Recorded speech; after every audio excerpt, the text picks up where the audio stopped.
اللہ کے نبی صلی اللہ علیہ وسلم نے فرمایا کہ من لزم الاستغفار جعل اللہ له من ضیق مخرجا ومن کل ہم فرجا ورزقہ من حیث لا يحتسب، کہ جو شخص بھی کثرت سے استغفار کرتا ہے اور استغفار کو لازم پکڑتا ہے، اللہ رب العالمین اس کے لیے ہر تنگی سے، ہر ڈیفیکلٹی سے ایک وے آؤٹ نکال دیتا ہے۔ اللہ رب العالمین اس کے لیے ایک راستہ نکال دیتا ہے، اور ہر پریشانی سے، ہر غم سے اللہ رب العالمین اسے نجات دیتا ہے۔ وَرَزَقَهُ مِنْ حَيْثُ لَا يَحْتَسِبُ، اور اللہ رب العالمین اسے ایسی جگہ سے رزق عطا کرتا ہے جہاں سے اسے گمان بھی نہیں ہوتا۔ لہٰذا ہمیں چاہیے کہ ہم کثرت سے چلتے پھرتے، اٹھتے بیٹھتے ہر وقت استغفار کریں، اور اس کی میننگ پر غور کرتے ہوئے، ہم تدبر کرتے ہوئے استغفار کریں کہ ہم اللہ سے مغفرت طلب کر رہے ہیں۔ ہم نے جو اپنے پاس میں گناہ کیے ہیں، چاہے وہ چھوٹے گناہ ہو یا بڑے گناہ ہو، ہم سب سے توبہ کر رہے ہیں، اور یہ عزم کر رہے ہیں کہ یا اللہ میں ان گناہوں کو کبھی نہیں دہراؤں گا۔ اللہ رب العالمین پر توکل کرنے کا ہرگز یہ مطلب نہیں ہے کہ ہم اسباب کو اختیار کیے بغیر اور اپنی طرف سے محنت کیے بغیر اللہ پر بھروسہ کرتے رہیں اور مصیبت کے ٹل جانے اور کام کے پورا ہو جانے کا انتظار کرتے رہے، بلکہ حقیقی توکل یہ ہے کہ ہم اپنی استطاعت کے بقدر مکمل کوشش کریں، محنت کریں، اسباب کو بھی اختیار کریں، اور پھر اس کے بعد مکمل طور پر اللہ رب العالمین پر اطمینان کے ساتھ بھروسہ رکھیں۔ اللہ رب العالمین نے قرآن کریم میں فرمایا وَمَن يَتَوَكَّلْ عَلَى اللَّهِ فَهُوَ حَسْبُهُ، کہ جو شخص بھی اللہ پر توکل رکھے گا اللہ اس کے لیے کافی ہے، یعنی اللہ اس کے لیے ہر چیز سے کافی ہے، اللہ اس کا حامی و ناصر ہے۔ آپ اندازہ کریں کہ اللہ رب العالمین آپ سے براہ راست کہہ رہا ہے کہ میں تمہارے لیے کافی ہوں۔ یہ کیا ہی بہترین راحت کا ذریعہ ہے اور اطمینان کا ذریعہ ہے۔ توکل کا یہ مطلب نہیں ہے کہ آپ کو کوئی تکلیف نہیں آئے گی، بلکہ توکل کا مطلب یہ ہے کہ جب آپ کو کوئی تکلیف پہنچے تو آپ یہ جانیں کہ اللہ آپ کے ساتھ ہے، اور آپ کے ساتھ ہر حال میں خیر کا معاملہ ہی ہوگا، چاہے راستہ کتنا ہی طویل کیوں نہ ہو جائے۔ لہٰذا افسوس نہ کریں، مایوس نہ ہوں، غم نہ کریں، بلکہ کام کریں، محنت کریں، اپنی استطاعت کے بقدر کوشش کریں اور دعا کریں، اور پھر کہیں حسبی اللہ، اللہ میرے لیے کافی۔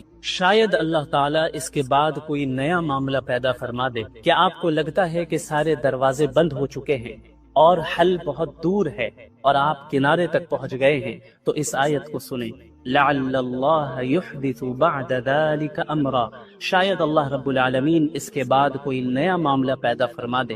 اللہ رب العالمین شاید آپ کے حال کو اچانک بدل دے۔ جی ہاں، اللہ رب العالمین اس بات پر قادر ہے کہ وہ آپ کی تنگی کو کشادگی سے تبدیل کر دے، آپ کے درد کو رحمت سے تبدیل کر دے، اور آپ کی مایوسی کو کامیابی سے تبدیل کر دے۔ کتنی بار ایسا ہوا کہ آپ نے کسی لمحے کو آخری سمجھا اور وہی لمحہ آپ کے گمان سے زیادہ خوبصورت آغاز بن گیا۔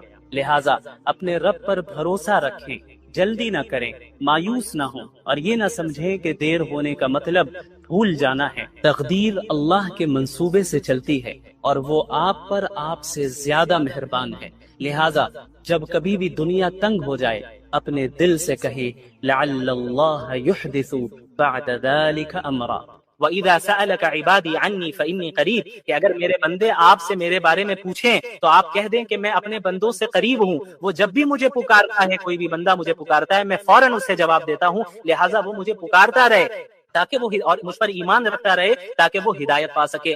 یہ ایک دعا کی آیت آ گئی، پکارنے کی آیت آ گئی، پھر رمضان کی آیتیں شروع ہو گئی، پھر رمضان کے احکامات شروع ہو گئے۔ تو اس جگہ پہ مفسرین نے، جو کلاسیکل تفسیر کے اسکالرز ہیں، کلاسیکل اسکالرز ہیں، انہوں نے بیان کیا ہے کہ بھئی ایسی کیا وجہ ہے کہ ابھی تو رمضان کی بات چل رہی تھی، بیچ میں اچانک دعا کی بات آ گئی، اللہ کو پکارنے کی بات آ گئی، پھر رمضان کے احکامات شروع ہو گئے، مکمل رمضان کے احکامات ہی ہوتے، بیچ میں یہ آیت کیوں آئی؟ تو مفسرین نے یہاں نقطہ بیان کیا ہے کہ اللہ رب العالمین نے رمضان کے احکامات کے بیچ میں دعا کا ذکر کر کے یہ بتایا کہ رمضان میں دعاؤں کا اہتمام ہونا چاہیے، اور عام دنوں کے مقابلے میں اللہ رب العالمین رمضان کی دعاؤں کو زیادہ قبول کرتا ہے، اور قبولیت کی، ایکسپٹنس کی پاسبلٹی میں رمضان میں زیادہ سے زیادہ اضافہ ہو جاتا ہے۔ اور اللہ نے فرمایا اجیب دعوت الداع، کوئی بھی بندہ مجھے پکارتا ہے میں جواب دیتا ہوں۔ یا یہ نہیں کہا کہ کوئی عالم پکارے، کوئی بزرگ پکارے، کوئی ولی پکارے تبھی میں جواب دوں گا، نہیں، پکارنے والا مجھے پکارتا ہے۔ اب پکارنے والا جتنا بڑا گناہگار ہو وہ بھی ایک مرتبہ اللہ کو دل سے پکارے گا، اسی وقت اللہ رب العالمین جواب دیتے ہیں۔ تو یاد رکھیے رمضان کا مہینہ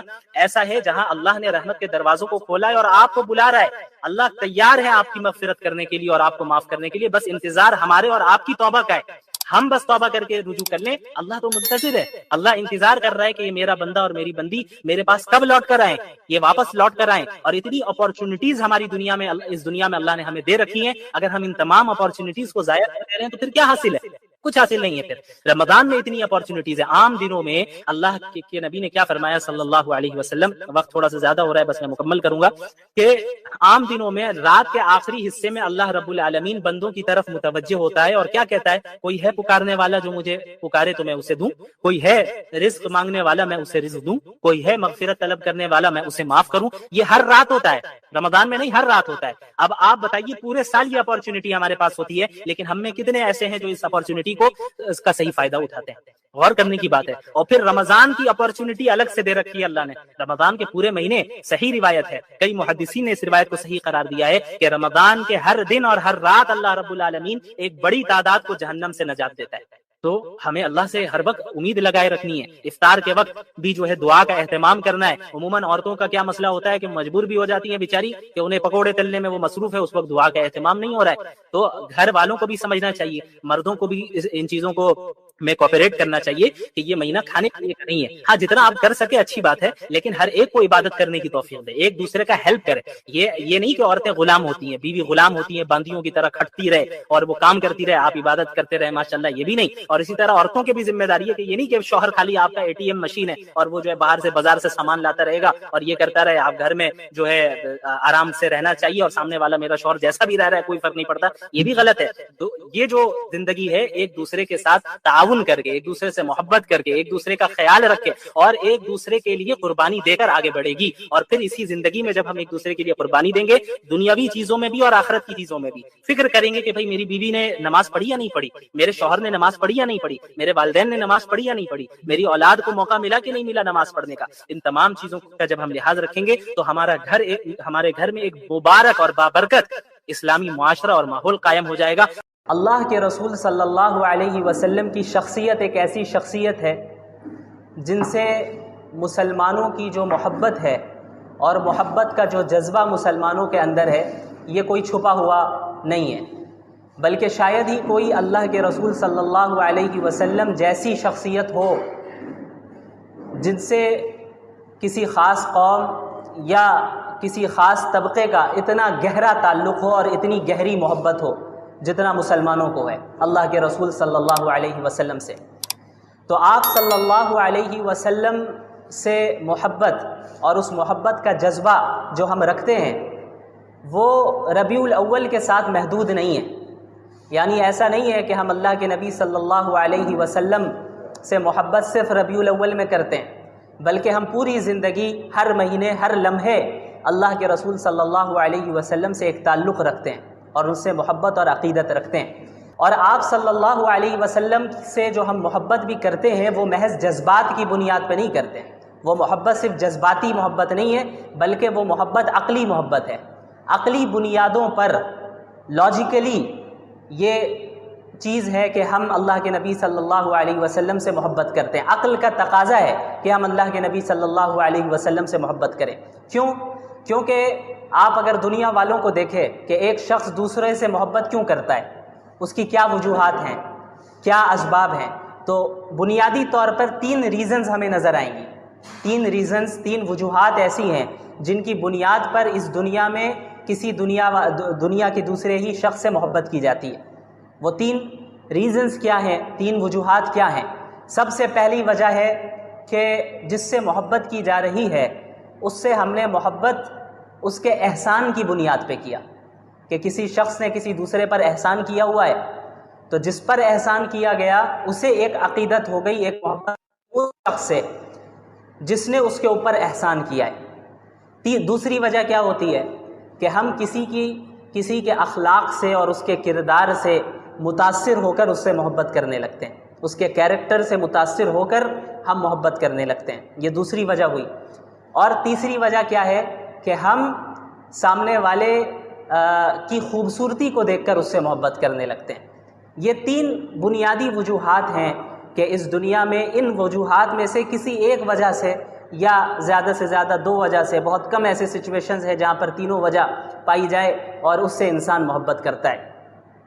تو اب ہم ان تینوں چیزوں کو رسول اللہ صلی اللہ علیہ وسلم کی زندگی میں دیکھتے ہیں، اور جب ہم اللہ کے نبی صلی اللہ علیہ وسلم کی زندگی کا مطالعہ کرتے ہیں اور ان کی شخصیت کو دیکھتے ہیں اور جانتے ہیں، تو ہمیں معلوم چلتا ہے کہ رسول اللہ صلی اللہ علیہ وسلم کی ذات میں یہ تینوں چیزیں بیک وقت موجود ہیں، ایٹ اے ٹائم یہ تینوں ریزنز موجود ہیں اور بدرجہ اتم موجود ہیں۔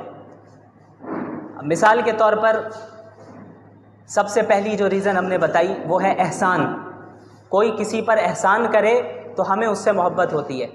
اب آپ مجھے یہ بتائیں کہ ہم تو کوئی انسان اگر چھوٹا موٹا احسان بھی کرے تو اس سے متاثر ہو کر اس سے محبت کرنے لگتے ہیں، لیکن اللہ کے رسول صلی اللہ علیہ وسلم سے زیادہ بڑا احسان پوری انسانیت پر کس نے کیا؟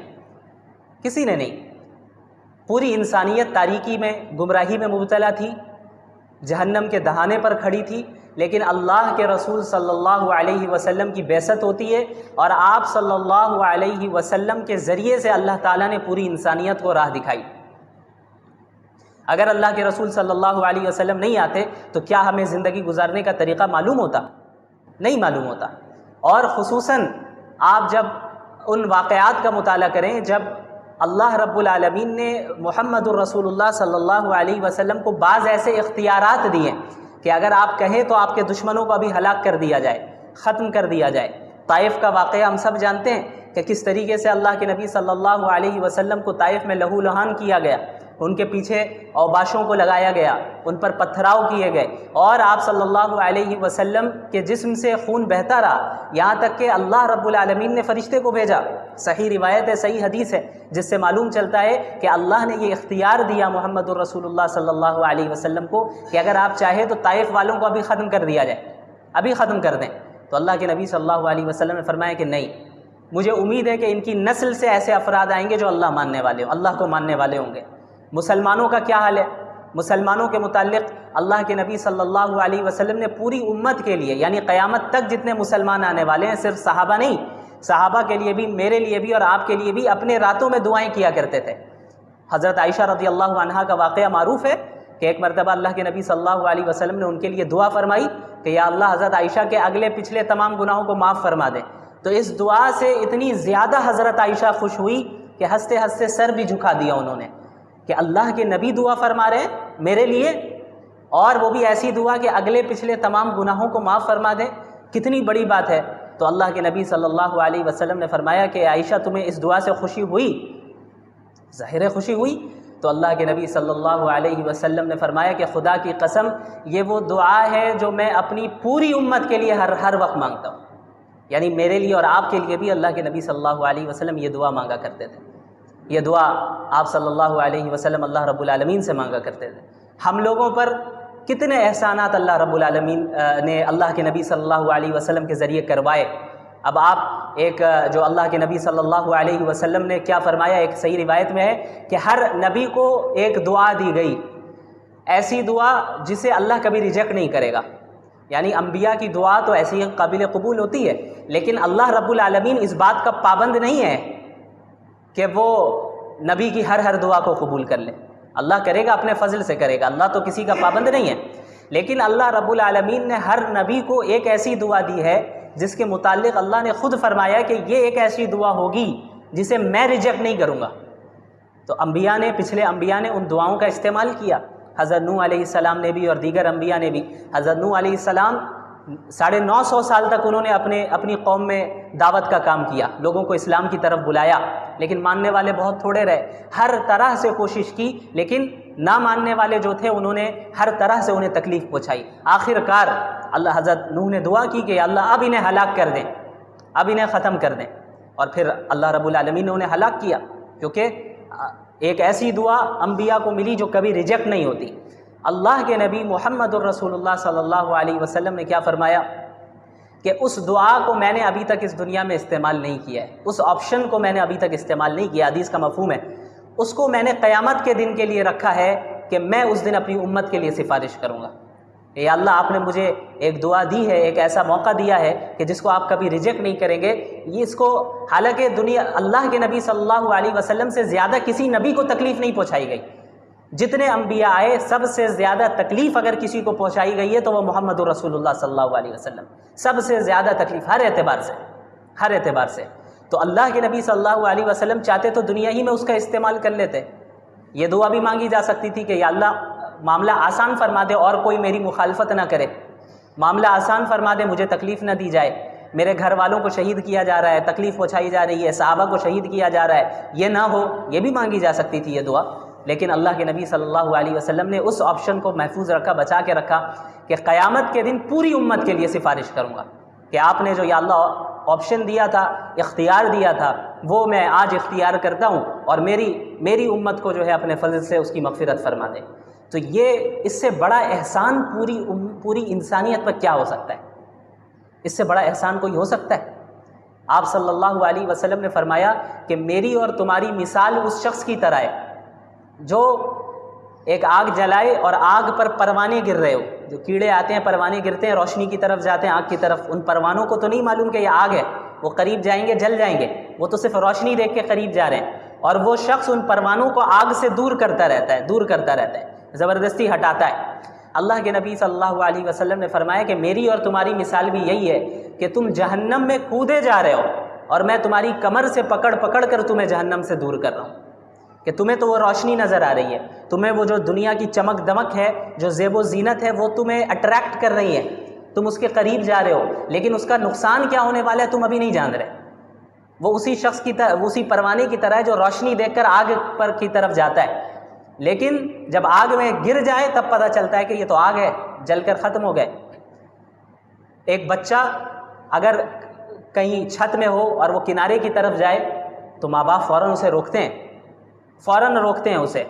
اس بچے کو اتنا، ابھی اگر 2-3 سال کا بچہ ہو تو اس کو اتنا کانشیس تو نہیں ہوتا ہے اس کے پاس کہ وہ ہر چیز کو سمجھ سکے، وہ کنارے پہ بھی جاتا ہے، ہو سکتا ہے کچھ ایسی حرکت کر لے کہ گر جائے، لیکن ماں باپ کیا ہوتے ہیں، زبردستی کھینچ کر اسے کونے سے لائیں گے بیچ میں، اور اس کھینچنے میں ہو سکتا ہے وہ بچہ گرے بھی، اسے خراش بھی آ جائے، لیکن اس چھوٹی تکلیف کو برداشت کر لیا جاتا ہے، کس سے بچنے کے لیے؟ بڑی تکلیف سے بچنے کے لیے، جو اگر نیچے گر جاتا وہ بچہ تب تو موت ہو جاتی۔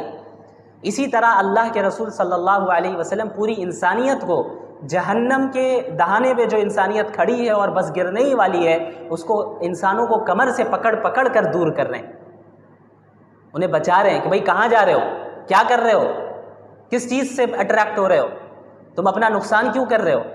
یہ بڑا نقصان ہے۔ اسی لیے اب اسلامی احکامات بعض ایسے ہوتے ہیں جو ہو سکتا ہے ہمیں اپنی خواہش کو دبانا ہو اور اسلامی حکم کو فالو کرنا پڑے، کچھ تکلیف ہو ظاہری طور پہ، تو یہ اس تکلیف کی وہی حیثیت ہے جو ماں باپ جب اس بچے کو کھینچ رہے ہیں تو کھینچتے وقت جو ہاتھ میں خراش آ جائے۔ تو اب آپ بتائیں، ہاتھ میں خراش آ گئی، تکلیف لگی، تو کیا ماں باپ ظالم ہو گئے؟ ظالم تو نہیں ہوئے، بلکہ محسن ہوئے۔ کیوں؟